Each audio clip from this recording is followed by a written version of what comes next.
मैं हूं जतिन भसीन। आप जैसे दोस्त मुझे प्यार से जेबी बुलाते हैं।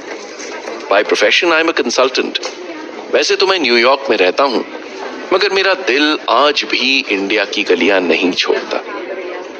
जरा सा खाली हुआ नहीं, मेरा दिल मेरा दिमाग दोनों इंडिया चले जाते हैं, उन किस्सों के पीछे जिनमें खौफ, डर, बेयकीनी और दहशत है, और जो कभी किसी ने किसी को सुनाए नहीं है।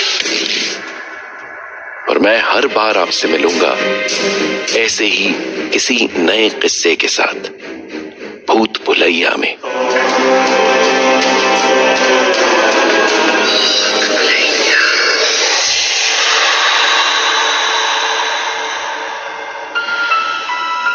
आज का किस्सा जुड़ा है न्यूयॉर्क में मेरे एक्स कॉलीग मानव शर्मा से।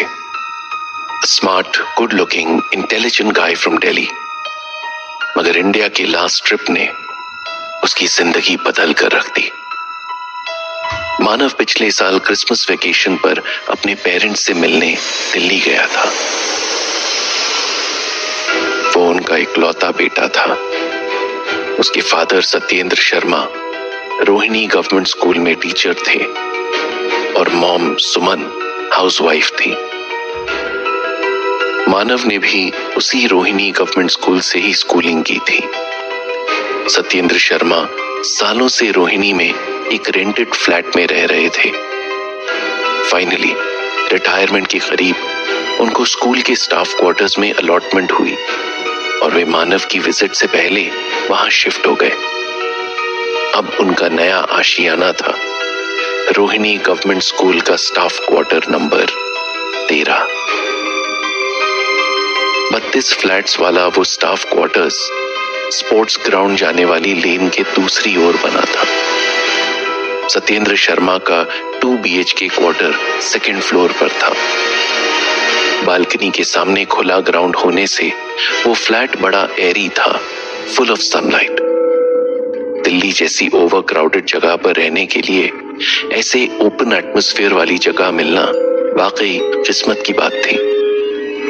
लेकिन केवल तब तक जब तक मानव के कदम उस फ्लैट में नहीं पड़े थे। वो 21 दिसंबर की रात थी। कोहरे से ढकी सर्द काली रात। यही कोई 10 बजे मानव की कैब स्टाफ क्वार्टर्स के सामने रुकी। वो डिक्की से बैग्स उतार ही रहा था कि पूरे कैंपस की लाइट चली गई। स्टाफ क्वार्टर्स अंधेरे में डूब गया। Oh shit, what a welcome. Dad, 2 सालों में भी इंडिया में कुछ नहीं बदला। मानव ने झल्लाते हुए कैब ड्राइवर को पेमेंट कर विदा किया। वो जैसे ही स्ट्रोलर बैग चलाता हुआ स्टाफ क्वार्टर्स के सामने पहुंचा, उसने अपने शरीर में कुछ हीट महसूस की जो धीरे धीरे बढ़ती जा रही थी, जैसे किसी बॉनफायर के पास आ खड़ा हुआ हो। सडनली बड़ी गर्मी से उसे बेचैनी होने लगी, मगर कुछ पलों बाद शरीर वापस से ठंडा होने लगा। इतना कि ठंड से उसके शरीर में धुड़धुड़ी दौड़ गई। अचानक हुए इस चेंज से घबराकर वो वहीं रुक गया। चलो बेटा, रुक क्यों गए? कहते हुए मानव के पापा सत्येंद्र ने उसका बैग हाथ में लिया और सीढ़ियां चढ़ने लगे। सीढ़ियों के दूसरे छोर पर खड़ी सुमन टॉर्च से सीढ़ियों पर रोशनी डाल रही थी। धीरे से बेटा, ध्यान से, बहुत अंधेरा है। मानव ने ऊपर खड़ी सुमन को टॉर्च की धीमी पीली रोशनी में देखा। उसके चेहरे पर स्माइल खिल गई। पूरे 2 साल बाद देख रहा था वो अपनी मां को, आंखों से प्यार बरसाती मुस्कुराती मां। मगर ये क्या? वहां कोई और भी था जो सुमन के पीछे से झांक रहा था। एक धुंधली सी मिस्टीरियस शैडो जो दिखने में तो किसी इंसान की लग रही थी, मगर जलती लपटों से हिल रही थी।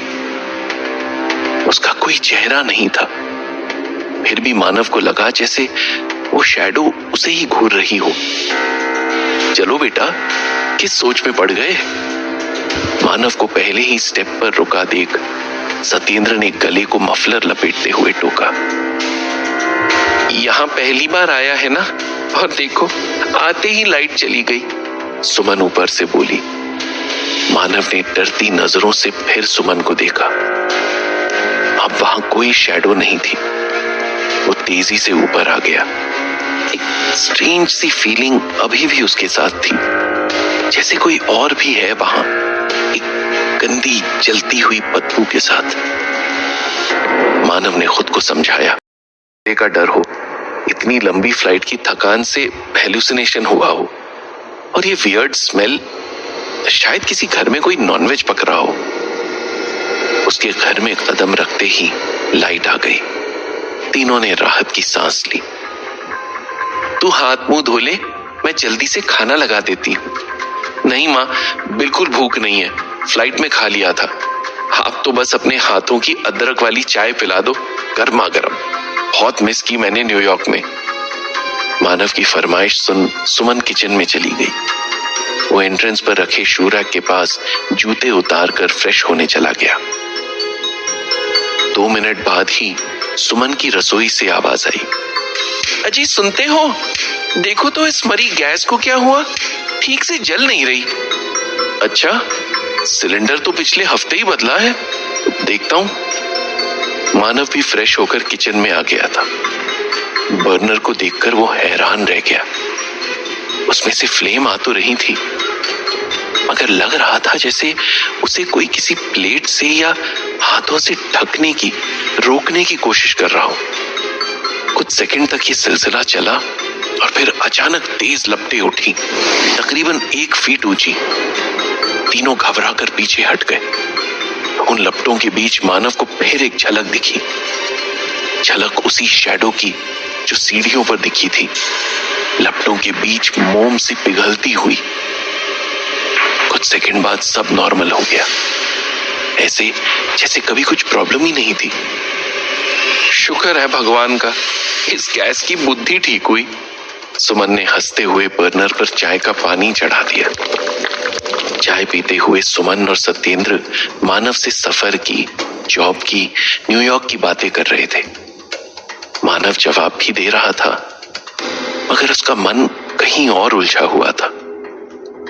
वो यही सोच रहा था कि माँ डैड से जब भी फोन पर बात हुई, वे इस क्वार्टर में शिफ्टिंग को लेकर बहुत खुश थे, यानी उन्होंने कभी कुछ स्ट्रेंज महसूस नहीं किया।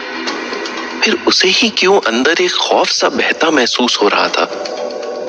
वो शैडो क्या सिर्फ उसे ही दिख रही है, उसके पेरेंट्स को नहीं?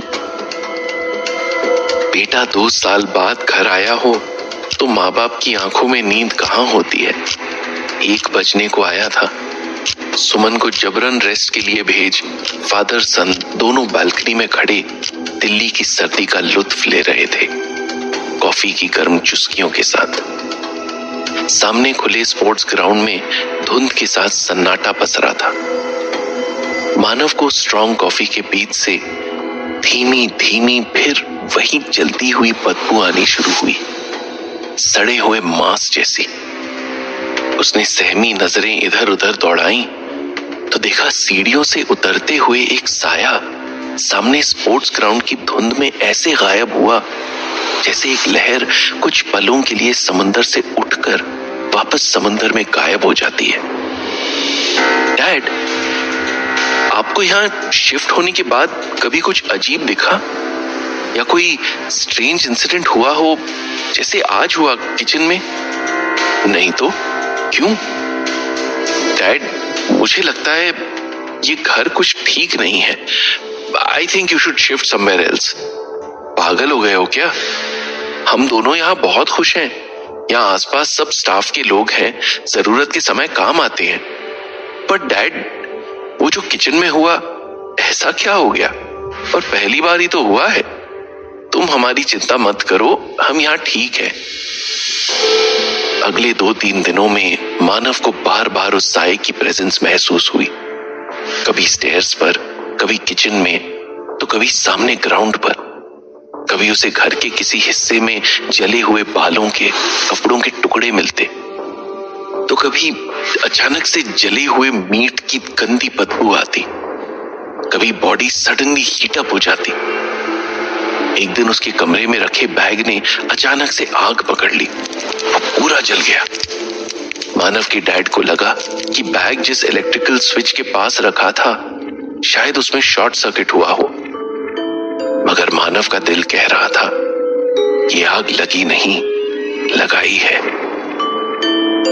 वो क्रिसमस की रात थी। मानव पूरा दिन दोस्तों के साथ बिजी रहा। पार्टी से देर रात घर लौटकर सीधा सो गया। मिडनाइट में जब वो गहरी नींद में था तब उसने कुछ चीखें सुनी, दर्द से तड़पती, मदद को पुकारती चीखें। उसे नींद में ही महसूस हुआ जैसे उसका रूम ओवन की तरह हीट अप होने लगा है, जैसे किसी ने वहां आग लगा दी हो। फिर वही सड़े गले मीट की तेज स्मेल उसके नॉस्ट्रिल्स में समाने लगी। घबराकर मानव की आंख खुल गई। उसका शरीर पसीने पसीने हो रहा था, गला सूख रहा था। उसने उठना चाहा मगर वो हिल नहीं पाया, कुछ बोल नहीं पाया। He was not able to move at all, जैसे स्लीप पैरालिसिस हुआ हो।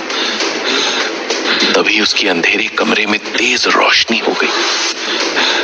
उसके ठीक सामने एक जलता हुआ जिस्म खड़ा था, आग और धुएं से घिरा। उस जिस्म से स्किन, फ्लैश वैक्स की तरह पिघल कर गिर रहे थे। ये खौफनाक नजारा देख मानव बुरी तरह डर गया। उसकी हार्ट बीट ऐसे बढ़ी जैसे अभी हार्ट फेल हो जाएगा। कौन हो तुम? क्या चाहते हो? मानव बोलना चाहता था मगर आवाज नहीं निकली। फिर भी उस साये ने उसे सुन लिया था। नहीं पहचाना मुझे? वो किसी रोबोट जैसी भारी मशीनी आवाज में बोला। मानव को कुछ याद नहीं आया। धीरे धीरे उस साई की आवाज बदल गई, एक 15-16 साल के लड़के की आवाज में। कुछ याद नहीं है तुम्हें? कभी नहीं देखा किसी जलते हुए इंसान को? ये सुनकर मानव को कुछ धुंधले से दृश्य दिखने लगे। हाई स्कूल केमिस्ट्री लैब, उसमें आग की लपटों में घिरा एक लड़का। वो लड़का जल रहा है, चीख रहा है और उसके सामने 3 लड़के खड़े हैं जो उसे बचाने के बजाय उस पर कुछ लिक्विड डाल रहे हैं। उसने जलने वाले लड़के के चेहरे पर गौर किया। अभिनव, वो अभिनव था। याद आया कुछ? मानव को अब सब कुछ साफ दिखाई दे रहा था। उसके 3 बैचमेट रोहन, शशांक, आदिल, जो क्लास के टॉपर अभिनव से चलते थे, रोज उसके लिए कोई ना कोई मुश्किलें खड़ी करते थे। सीधा साधा अभिनव सब इग्नोर कर अपनी पढ़ाई पर ध्यान देता था। और एक दिन स्कूल में खबर फैली, केमिस्ट्री लैब में एक्सपेरिमेंट करते हुए एक्सीडेंटली आग लग गई, जिसमें अभिनव जिंदा जल गया। रोहन, शशांक, आदिल जो उस वक्त वहां थे, उन्होंने उसे बचाने की बहुत कोशिश की, मगर तब तक बहुत देर हो चुकी थी। मानव अकेला लड़का था जिसने लैब की खिड़की से सब कुछ देखा था। अभिनव जला नहीं, जलाया गया था। He was murdered. ये सब देख मानव बहुत डर गया। बाद में पुलिस आई, इन्वेस्टिगेशन हुई। वो कुछ नहीं बोल पाया क्योंकि इन्वेस्टिगेशन करने वाले पुलिस ऑफिसर शशांक के पापा थे। हाई स्कूल के बाद मानव कोचिंग के लिए कोटा चला गया। शुरू शुरू में वह हादसा यादों में आकर डिस्टर्ब करता, मगर धीरे धीरे गुजरते वक्त के साथ उसके जहन से गायब हो गया। अभिनव, तुम? मानव की आवाज लौट आई थी। हाँ, मैं अभिनव। इसी स्कूल कैंपस में सालों से इसी सवाल के जवाब में भटक रहा हूं कि उस दिन एक जीते जागते लड़के को जिंदा जला दिया गया और किसी को कुछ फर्क नहीं पड़ा, किसी को भी नहीं। मैं मजबूर था तुम क्या चाहते हो मुझसे? उस दिन जो देखा था सबको बताओ, उसकी रिपोर्ट लिखाओ। ये आखिरी मौका देता हूं तुम्हें प्रायश्चित का, वरना मानव पूछता रह गया और धीरे धीरे वो जलता साया खिड़की के बाहर फैली धुंध में गायब हो गया। अगली सुबह मानव की देर से आंख खुली। उसे ये सोचने में वक्त लगा कि वो कहां है, जिंदा है या मर गया। उसने चारों ओर नजर दौड़ाकर देखा। कमरे में सब सही था, फ्लोर साफ था, कहीं कुछ जलने के गिरने के निशान नहीं थे। मगर जैसे ही मानव ने ब्लैंकेट हटाया वो शॉक्ड रह गया। उसके बिस्तर पर जले हुए बालों और मांस के कुछ टुकड़े पड़े थे, खून के धब्बों के साथ। ये मानव के लिए सिग्नल था कि रात का मंजर कोई नाइटमेयर नहीं बल्कि हकीकत था। सुबह मानव सीधा रोहिणी पुलिस स्टेशन गया अभिनव की मर्डर की रिपोर्ट लिखाने, रोहन, शशांक, आदिल के खिलाफ। जब मानव इंस्पेक्टर को पूरा वाकया बता रहा था तो इंस्पेक्टर उसे बड़ी हैरानी से देख रहा था। जैसे ही मानव की बात खत्म हुई, इंस्पेक्टर ने एफआईआर रजिस्टर बंद कर दिया। क्या हुआ इंस्पेक्टर? आप एफआईआर क्यों नहीं लिख रहे? हम उन लोगों के खिलाफ कैसे एफआईआर लिखें जो अब जिंदा ही नहीं? व्हाट? तब मानव को पता चला कि उस घटना के 2 साल बाद रोहन, शशांक, आदिल तीनों पुलिस जिप्सी में बैठ नोएडा एक्सप्रेस हाईवे से गुजर रहे थे। जिप्सी शशांक के पापा चला रहे थे। हाईवे पर उनकी चलती जिप्सी में खुद ब खुद आग लग गई थी। चारों वहीं जलकर भस्म हो गए थे। ये सुनकर मानव का दिल दहल गया। वो अभिनव की बात याद करने लगा। प्रायश्चित का आखिरी मौका, वरना वो भी जल रहा होता, कहीं किसी घर में, कार में, उन चारों की तरह। मानव अब रिलैक्स था। उसने दुनिया को सच्चाई बता दी थी। उसका प्रायश्चित पूरा हो गया था। वो अभिनव की सजा से बच गया था। उसके बाद उसे अभिनव की भटकती आत्मा नजर नहीं आई। 4 दिन बाद मानव की न्यूयॉर्क की फ्लाइट थी। Going back was a great relief for him. Manav ने एयरपोर्ट से टैक्सी हायर की और घर की राह ले ली। जहन पर अभी भी वो खौफनाक एक्सपीरियंसेस हावी थे। वो जलता पिघलता साया, वो सड़े गले मांस की गंदी बदबू, एकदम बदन में गर्मी सी चढ़ जाना। मानव के लिए तो वो ट्रिप एक नाइटमेयर जैसा था। वो सब याद करते हुए उसे वही स्मेल, वही हीट महसूस होने लगी। मानव हंस पड़ा। ओह गॉड, साला अभिनव यादों में भी आकर तंग कर रहा है। भाई छुट्टियों की तो वाट लगा दी, अब तो पीछा छोड़। कैसे छोड़ दूं भाई? यूएस आना तो सपना था मेरा, जो उन सालों ने तोड़ के रख दिया था। मगर अब तेरे साथ आने का मौका मिल रहा था तो कैसे छोड़ता? तू चिंता मत कर, ज्यादा जगह नहीं चाहिए मुझे रहने को। तेरे शरीर में रह लूंगा। जो तू खाएगा वही मैं भी खा लूंगा। ये वही आवाज थी जो मानव ने क्रिसमस की रात सुनी थी। अभिनव की भटकती आत्मा की आवाज। वो उसी के साथ आ गया था, हमेशा, हमेशा के लिए।